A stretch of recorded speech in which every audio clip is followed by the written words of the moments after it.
Knock knock, who's there? Creative Assembly, hyping the Skaven.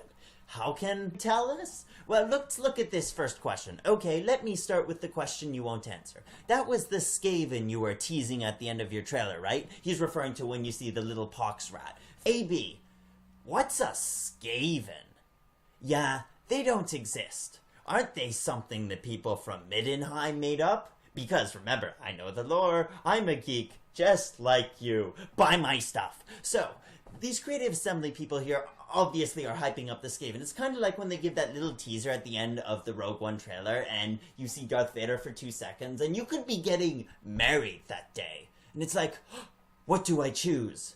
Darth Vader or my future husband? Well, I know what my nerddom calls to, but I have to go with my heart. Darth Vader! Suck it, future husband!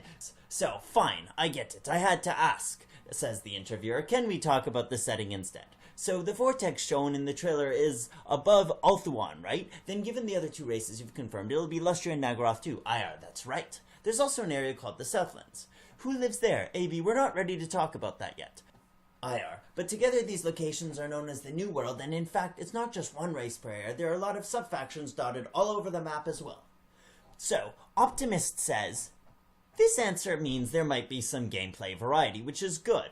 If you have Dark Elves, High Elves, Lizard Men, there can be different tactics involved instead of like in Warhammer 1, where the Empire, the Border Princes, and Kislev would all have similar units, so when they fought against each other, it could get repetitive. But the Pessimist says, lots of sub-factions dotted all over the map as well does present an opportunity for DLC. Sorry, not the Pessimist. The more skeptical approach. Sorry, I'm not going to bash you for being pessimistic. No, that's healthy skepticism. Oh, including factions for the races we've seen in the first game too. IR. Yeah, and in fact, if you look at the Warhammer lore, there's loads of examples of these kinds of sub-factions, so we had a lot to draw upon. It also... Okay, I've already covered this, so all I'll say about this here is they say you're not just interacting with the same handful of races. You might get about, well, there's going to be 4 at release, and then if we include in the first game's races, not different factions, but just races, like humans, dwarves, vampire counts. The orcs, we get another 8. Especially if as we move on to the next question, where they start talking about slotting the maps together. I'm going to skip over that one too, because you probably already know about the mega campaign. So, is that a lot of factions? It could be, but it's not necessarily a lot of races. I just thought I should bring that up. Maybe, we're not sure yet. We've been playing around with other names, but maybe we should just go with Mega Campaign.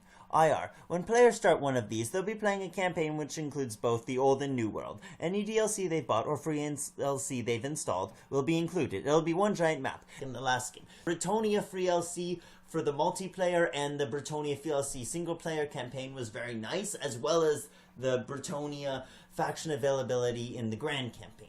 That sounds incredible. How will it actually work? Mechanically, things like the time it takes between turns seems like it may be an issue here. Okay, and then they go on to talk about how IR says they basically don't want to make turns take too long, so they will eliminate some of the smaller factions, which could be controversial.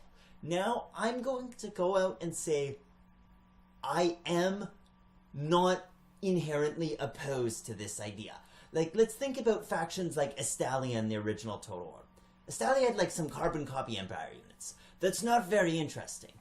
Same thing with little factions like Kislev, etc. Now, it sucks if we had to eliminate these because, for example, Kislev has a big place in the lore, but Creative Assembly didn't make it into its own faction. So it would suck if it got eliminated, but if they're never going to make it a unique faction with like bear cavalry and give it its own flavor and different sorts of tactics, a Russian style of warfare, well, honestly, I wouldn't miss it then if that faction was just removed to make the grand campaign smoother. Now, we'll move on to the next question before Warhammer Fantasy Superfan stabs me in the throat for saying that. Is there anything else you've needed to tweak for this mega campaign? In the first game, for example, you've got a big endgame invasion from the Chaos Warriors. Okay, no. We need to put that in quotes there. Big endgame invasion from the Chaos Warriors, quote unquote. I've watched of Total War's campaigns, because I don't have the game myself, because I'm poor. So, what I've seen from their campaigns is, if you have a reasonably powerful empire by the end you're pretty wealthy. As soon as the Chaos Invasion shows up, it's a case of Kolek, Suneater, and Archaon having their big forces. They start to come south into Kislev, and at that point you promptly curb stomp them, chop their necks off, destroy them all, cast their remains into the sun, and then throw them into another dimension, because you're just that rich. So let's hope that doesn't actually repeat in this game. I know Total War has had a long-standing problem with trying to create tension in the endgame. So, IR, these are all things we've been working through at the moment, but we're not able to talk in detail about this sort of thing now. But they are there. If the Chaos Invasion happens through Kislev and the Lore, didn't happen for the High Elves, so be it. They'll have their own set of challenges to worry about. But as a principle, what we've said with this mega campaign is that ultimately it is a sandbox. We're not going to build an entirely new narrative as long as the victory conditions make sense. So if a player is controlling the High Elves and wants to go and get involved in that conflict, they can, even if narratively they may not need to. IR, yeah. Really, we think that mega campaign is just 100% sandbox. We can't create new narratives for every race, but the Vortex victory conditions in Warhammer 2 is all about that. We're doing a lot more with the narrative there. Okay, interesting. So here there's a suggestion that the mega campaign will not play until victory conditions, therefore the mega campaign is just actually sandbox. So even though above they said they would slot in victory conditions if they worked lore-wise, here they're suggesting they won't slot in these victory conditions if they would impede the sandbox nature. Okay. So I'm going to go over these next three questions all at once, since they essentially focus on the victory condition. Now, what they're specifically discussing is how the victory condition of the Vortex overrides the defeat condition of your faction's territory being eliminated. So essentially, if the Vortex is completed, even though you haven't actually been wiped out or you haven't conquered the whole map, you lose. Now, I understand Arch Warhammer's criticism of this, and I would actually suggest we can also bring in the criticisms of the limited expansion in Warhammer Total War 1, because the problem with that limited expansion was that for the more purist, more hardcore strategy and tactics fans amongst the Total War players, it really limited the experience. It didn't really target those players, which is a disservice to the Total War veterans. Now, we can certainly say that the Vortex condition, and this is something that I would add on to Arch's point, is that Arch's criticism of the Vortex condition is that with such a feature, you might end up actually having a much shorter campaign again, because again your faction is wiped out quickly. So the length of gameplay is again eliminated, either to cater to new players or to ensure that players are constantly switching to new factions, which may promote DLC. But unfortunately, it is difficult to judge this feature compared to other features, since we have not had such a narrative feature implemented in a Total War game before.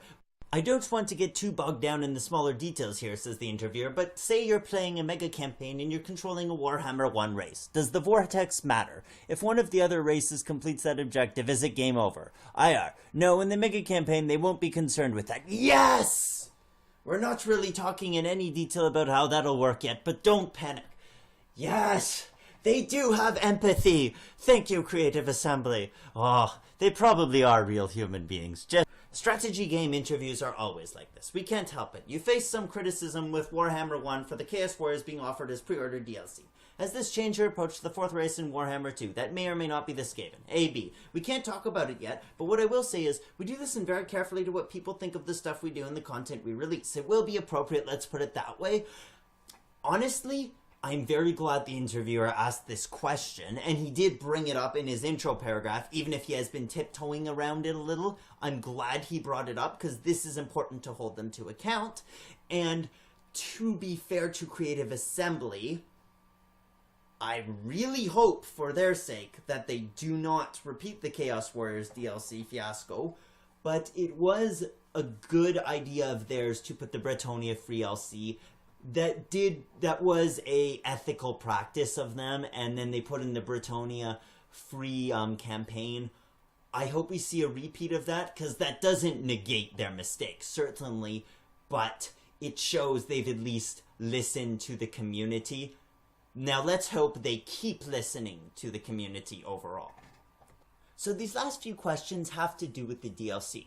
Now, a lot of their answers here are praising the DLC, saying that they nailed it. That's what the interviewer says. Also, what the developers say is they're happy to keep working on the game, to continue chiseling away at it and refining it, which is all good. However, we should just keep in mind that the DLC didn't exactly go down as a success. Remember, the reason for the free DLC was because after the Chaos Warriors DLC and the fan outrage, the free DLC was basically, come back fans, have your wallets come back too, please. So the free DLC was a lot of damage control. This wasn't just, as it's being portrayed here, a successful DLC release and a policy that they can follow in the future if they want to continue pleasing the fans. No, there was some significant outrage. And so what are my overall thoughts on this article? It wasn't bad. It starts out saying, oh, these are some big questions that Creative Assembly answers. And Creative Assembly doesn't really answer these big questions. A lot of them have been half answers, like on the Skaven, and they don't say what's going to be in the Southlands, etc. So there's a lot of speculation involved. But I hope I've been able to take what is in Warhammer Total War 1, base my conclusions on what they are saying they're going to offer in Warhammer Total War 2, and give you an inkling of how the game is going to look. The rest, the features that haven't been implemented yet, or that we haven't seen in a Total War game, such as a narrative, well, that's speculation. So, have a great day, love you all, and don't kill anyone, because that's bad.